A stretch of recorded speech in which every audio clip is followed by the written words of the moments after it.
Mishamisho Mishamisho Mishamisho Mishamisho Oh Mishamisho Mishamisho Mishamisho Mishamisho Oh Mishamisho Maka Gulbanu Izganu Izganu Maka Gulbanu Izganu Izganu Maka Duketu Nishbochetu Maka Duketu Nishbochetu Oh Mishamisho Mishamisho Mishamisho Mishamisho እንኳን ለጌታችን ለመድኃኒታችን ለኢየሱስ ክርስቶስ የትንሳኤ በዓል በሰላም አደረሳችሁ አራዳ ቅዳሜ ነው አራዳ ዜና ላይ ነው የምንገኘው እንግዲህ በዓለማችን ላይ የተሰሙ ኡነተኛ ዜናዎችን ከቀልድ ጋር አዋስተን ይዘንላችሁ የምንቀርበው እኔ ናትናኤል አብርሃምና እኔ ናሆም በየነ ወደ ዜናዎቹ እናልፋለን በናይጄሪያ ለፋሲካ በዓል የተገዛው አውራ ዶሮ ጎረቤቶችን አላስተኛም ብሏል በሚል ክስ ተመስርቶበታል ነቃው ለፋሲካ ከመገዛት በላይ ምን ክስ አለ ለአውራ ዶሮ ማለት ሰውየው ወይ አውቆ ተከራይቶ አምጥቶ ጩህ ያለው ነው ይመስል ገዝቷል እንዲባል እንግዲህ የናይጄሪያው ፍርድ ቤት ለበዓል የተገዛው ዶሮ ባፋጣኝ እንዲታረድ ወስኖበታል ከበዓል በፊት የፈጠነ አርደ ጠብቃቸው ተብሎ እንግዲህ አውራ ዶሮ ባለቤት በበኩሉ ዶሮውን ከበዓል በፊት ማረድ አልችልም ሲል ተናግሯል ጾም ነው ናይጄሪያዊ ነው ጾም ነው እና ወደ ዜናው ስንመለስ አንዱ ጎረቤት ወደ ፍርድ ቤት ቀርቦ የተናገረው ምንድነው አዲስ የተገዛው ዶሮ በእንቅልፍ ሰዓት በሚያሰማው ድምጽ መተኛት አልቻልኩም ብሏል በቃ ሰውየው ሆነ ብሎ ሲገዛ ራሱን ይመስለኛል ድምጹን ሰምቶ ነው ሰው እንዲ ሲያረግ እስቲ ጩ እስቲ ድምጽን አሰማ ብሎ ነው እና የዶሮ ባለቤት የሆነው ኢሲያጉ ሹቡ በበኩሉ ዶሮውን በቅርቡ ለበዓል እንደገዛውና ረጅም ጊዜ እንደማይቆይ ለፍርድ ቤቱ አስረድቶ ነበር ያው ታገሱኝ እበላዋለሁ ፍርድ ቤት እውነት እኮ ነው አጥብቁ እና ፍርድ ቤቱ ዳኛው በኩላቸው ዶሮ ጎረቤቶቹን በድምጽ እንዳይረብሽ የሆነ መላ እንዲፈልግ አስጠንቅቀውታል ያው ማለት ያው ወይ አፍነው ወይ ንገረው ካልሆነ ወይ መንቁሩን ስበረው እንዴት ይሆናል ይሄ መሆን ካልቻለ ግን ብለው ነው ዳኛው የተናገሩት ረዳው ተብሎ ከበዓል በፊት ልክላሽ ያረጋል እኮ ሰውየው ሳይደርስ በግድ ነው እንዲያርዱ የተፈረደበት ይሁንና ግን በህይወት ከቆየና ጎረቤቶቹን ከረበሸ ይሄ ዶሮ ቅጣት እንደሚጣልበት ዳኛው አሳውቀዋል ዶሮ ግን አያሳዝንም ነፃ ለመውጣት ጮሆ ድጋሚ ቶሎ ታረድ ነው ተባለ ምንም በማያውቀው ሞቱን አፈጠነ የራሱን ሞት አፈጠነ ወደ ቀጣይ ዜና እናልፋለን 5000 ጉንዳኖችን በድብቅ ከኬንያ ሰርቀው ለመሄድ የሞከሩ የቤልጂየም ወጣቶች ፍርድ ቤት ቀረቡ ጉንዳን እንግዲህ ለቻይና በርካሽ ሊሸጡ ሊሆን ይችላል ለምግብ ገበያው ብለን እንጠረጥራለን ቻይና ግን ጉንዳንም ለቀማት እሱ የኔ ጥርጣሬ ነው እሺ ሁለቱ ቤልጂየማውያን ታዳጊዎች በሺዎች የሚቆጠሩ ጉንዳኖችን በቤተ ሙከራ ብልቃጦች ውስጥ አጭቀው በአንድ የእንግዳ ማረፊያ ቤት ሳሉ እጅ ከፍንጅ ተይዘዋል ግን ምን ይሰራላችኋል እነሱ በጣም ግን አይከብድም ጉንዳን ይዘ እጆረ ላይ ጉንዳኖች ይጣል እንግዲህ እንደ ኬንያ መንግስት ባለስልጣናት ገለጻም ወጣቶቹ የዱር አራዊትን መዝረፍ የሚል ክስ ተመስርቶባቸዋል እንደ ኬንያ መንግስት ባለስልጣናት ገለጻም ወጣቶቹ የዱር አራዊትን መዝረፍ የሚል ክስ ተመስርቶባቸዋል ሲጋ ግን ጉንዳን የዱር እንስሳ ነው እንዴ ከወሰድክባቸው የዱር ያርጉባል ሊከሱት እኔ ቤቴ ሸንኮራ ከበለው እንቅልፍ ሲያሳጣኝ ነው ማቆ ቤት ውስጥ ለመክሰስ ነው የተጠቀሙት ይመስለኛል ግን ራሱ ጉንዳን መውሰዳቸው ያን ያህል ግን እንዴት ይሾነ እሷን እናገኛታለን እሺ ሎርኖይ ዴቪድ እና ሲፕ ሎድዊስክ የተባሉ የ19 ዓመት ዕድሜ ያላቸው ታዳጊዎች በናይሮቢ በሚገኝ ፍርድ ቤት ዳኛ ፊት በቀረቡበት ወቅት በጣም ፈርተው ሲንቀጠቀጡ ታይተዋል ጉንዳን ሲሰርቁ እኮ ነው ልጅ መሆናቸው የሚታወቀው እኛ እኮ ለጨዋታ ብለን ነው ሊሉም ይችላል ልጅ ያለ እኔ ደግሞ አንዱ አምልጣም ይቆነጥጣቻቸው ሊሆን ይችላል ሲንቀጠቀጥ ውስጥ ያለ እየበላቻቸው እንግዲህ ጉንዳን እየሰበሰቡ እንደሆነ ገወጥ መሆኑን ሳያውቁ እንዳደረጉትም ለፍርድ ቤቱ አስረድተዋል ግን ያው 5000 ጉንዳን ሳናቅ ነው መሰብሰብ ማለት ትንሽ ራሱ 5000 መሆኑን ማወቁስ ቆጠሯቸው ነው ፍርድ ቤት ይዞ አንድ በል ሁለት በል የጉንዳኖቹ ዋጋም ይሄው እዚህ ጋር ነው ከባዱ ነገር እሺ የጉንዳኖቹ ዋጋ 1 ሚሊዮን ሽሊንግ ወይም 700,000 የአሜሪካ ዶላር ይገመታል ይሄን ያለው የኬንያ ባለስልጣናት ነው እንዴ ታዲያ መንግስት ለምን ኬንያው መንግስት ራሱ ለምሰብስበው አይሸጥም እኮ ኢንቨስትመንት ነው የተናጠቁት እንጂ ልጆች 5000 ጉንዳን ቀላል አይደለም እነሱም አናቅ ማለታቸው እና የተንቀጠቀጡት ለምን ገባር $7,000 እንዴ ትልቅ ወንጀል ነው የሰሩት እንግዲህ የኬንያ ባለስልጣናት ግን ጉዳዩ ትንንሽና ብዙም የማይታወቁ የጉንዳን ዝርያዎችን በህገወጥ መንገድ የማዘዋወር አንድ አካል ነው ሲሉ ተከራከሩ። ገርማል ህገወጥ ዝውውር ሆነ እንትን አሉ ዝርያዎች አሉ ኬንያ ብቻ የሚገኙ ጉንዳኖች ይመስለኛል አይናከሱም መሰለኝ ለየት ያሉ ናቸውና እነሱን ይዞ በመሄድ ይሄ ያለ አይደለ ብርቅዬ እንስሳ ለምሳሌ ቀይ ቀበሮን ይዞ እንደመሄድ በለው ከዚህ በኋላ ሰው እነሱን ጉንዳን ለማየት አይመጣም እዚህ ስለዚህ ጠንካራ ያለ ቅጣት ነው የሆነው እንግዲህ አየ የሰረቁት ጉንዳን ሳይሆን አላወቁም እንጂ እነሱ ባንክ ነው አላወቁም አትበል ይሄን ያልካውጣማ አውቆ ነው ልክ 5000 ከሆነ አናቅም አሉ እንጂ የሰረቁት ጉንዳን ብዙ ሚሊዮን የምን ንግግር ነበር ይባላል የእንትን ምስክር ቃላቸውን ሲሰጡ አናቅም አሉ ሸመጠጥም አድርገው ያቋታል እንዴ 7000 ምናምን ዶላር ማለት ያውቃል ምንዛሬው ከባድ ነው አዎ እንዴ በደም እና ያው ስኳር ምናምን ስትበትን ግን ዳሊዝናት አይ እዚህ ቅርብ ነች እንጂ አሁን ከኬንያ ወክ ያረጋል ጉንዳን እንጂ በእንትን በዚህ ዜና እንግዲህ KWS የተሰኘው የኬንያ የዱር አራዊት አገልግሎት ባወጣው መግለጫ ወጣቶቹ ልዩ የጉንዳን ዝርያዎችን ወደ አውሮፓና ኤሲያ ገበያ በማዘዋወር ተግባር ላይ ተሰማርተው ነበር ብሏል ሁለቱ ወጣቶች የሰበሰቧቸውን ጉንዳኖች ሜሶር ሴፋሎትስ የተሰኙ ልዩና ትልቅ ቀይ ቀለም ያላቸው በመስራቅ አፍሪካ ብቻ የሚገኙ መሆናቸውን ነው የተገኘ ጋርም አላይ መስራቅ አፍሪካ ተፈተኝ ነው ስኳር ግን ወጣቶቹ ግን ያው ሸምጥጠዋሉ ዝም ብሎ ከዱር እስከ ቤታቸው ገብተዋል በቃ ስኳር እንዲያሰምሩ ይመጡላቸው ነበር ሲያድርስ በባህር ምናምን እየነሰነስ ብዙም አይቸገሩም ነበር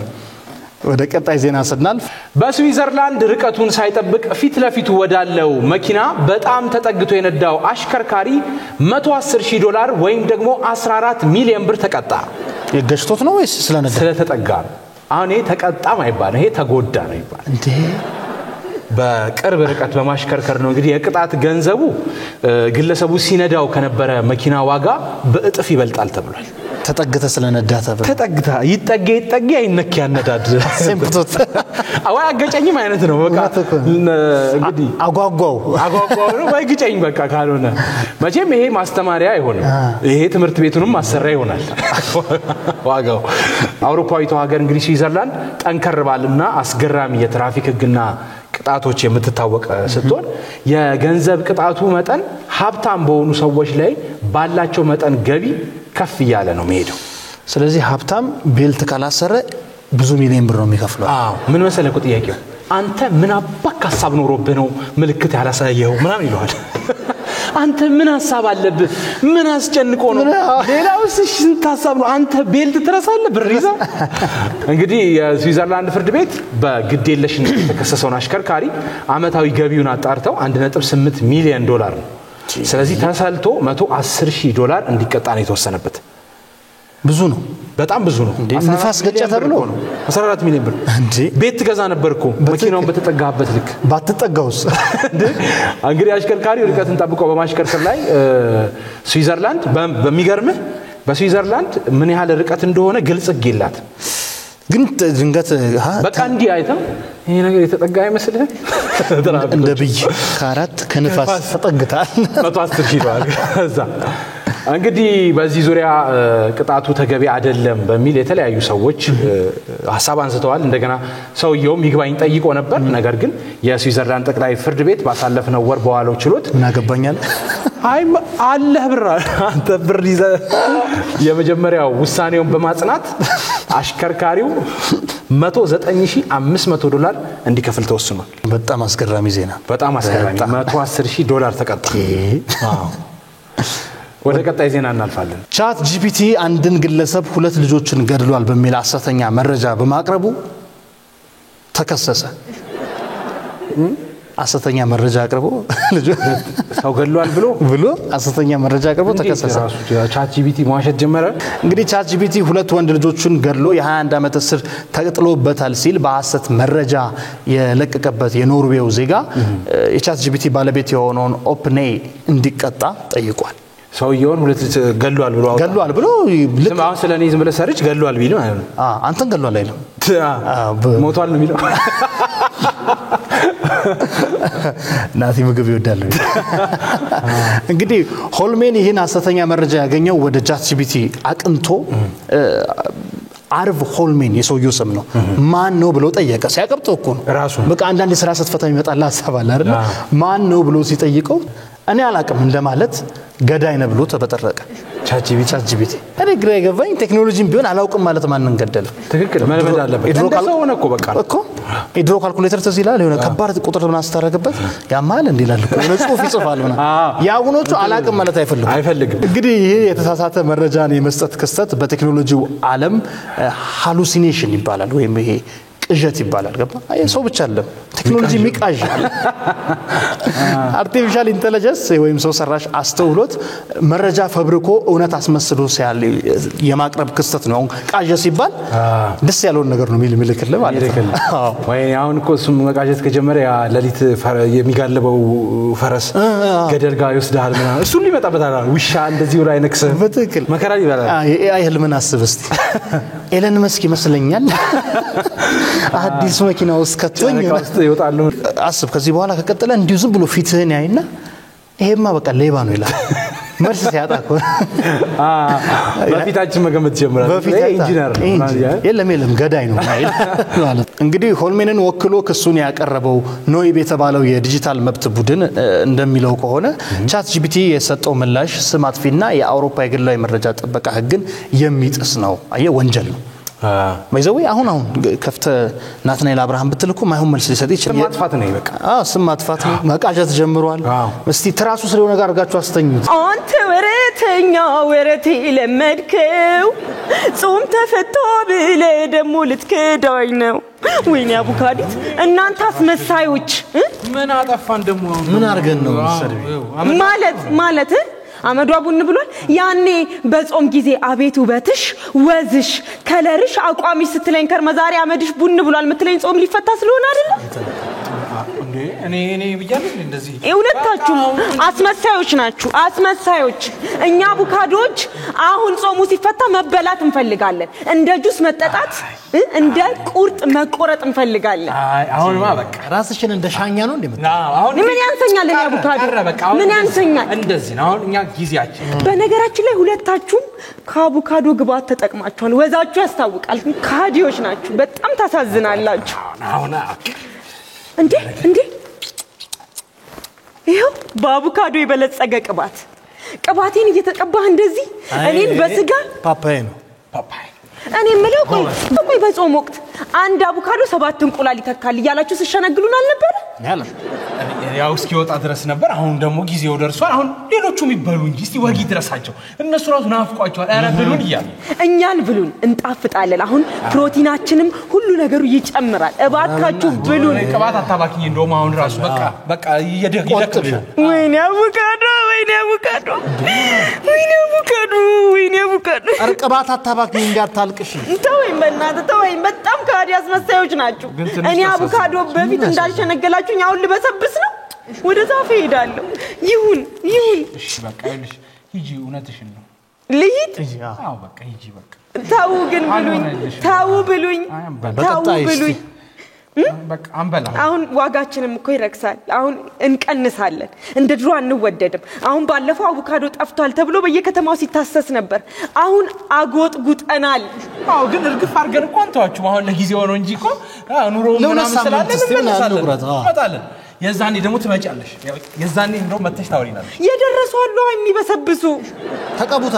እንዴት ነው እኛ ራሳችንን የምንቀባው በቃ ለኛ ጊዜ ስጭን እኛ እንቀባቸዋለን እኛ አቡካዶችን ወክዬ እኮ ነው ከዱር ከገደል አቋርጬ እናንተ ጋር የመጣሁት እሺ በቃ ስፕሪስም አድርጉን ከሰላጣም ከሽሮም ከምንም ቀይጡን አረ ብሉን አረ ጥብስ በአቡካዶ እንዴ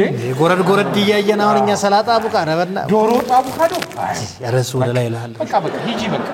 በቃ በነገራችን ላይ እቺ ወዝክ እንኳን የመጣችሁ በእኛ ቅባት ነው አንተ ወዝ ይለብቁ ነው በነገራችን ላይ እቺ ወዝ ራሱ የመጣችሁ በእኛ ቅባት ነው በቃ እኮ እሺ ያልን እኮ ምን እናርግ ጠርጊያ አላወጣው እንግዲህ አበሉንም ልሂድ በቃ ሂጂ በቃ እንዴ ሂጂ በቃ እስቲ ልነሳና ልሂድ ወደ ዛፌ ጾም ተፈታ ብለው አይወዱትም ድምጼ ለመንገደኛ ተክ ባሰጡትም ስንቁ በቃ ሰውም ይብላ ስጋውን በጣም አዝናለሁ በጣም ሁለተኛ ስሜን እንዳጠሩ በደረስኩበት እንዳደርሱ ከሃዲዎች ዲናል ፋሲካ አቮካዶ ልብላ ራሷን እንደ ሰንጋ ነው የምታየው የሳምንቱ አራዳ ቅዳሜ አራዳ ዜናዎች እነዚህ ነበሩ ፍቅርና ሰላም ለሀገራችን ሳቅና ደስታ ለህዝባችን አራዳ ቅዳሜ ይቀጥላል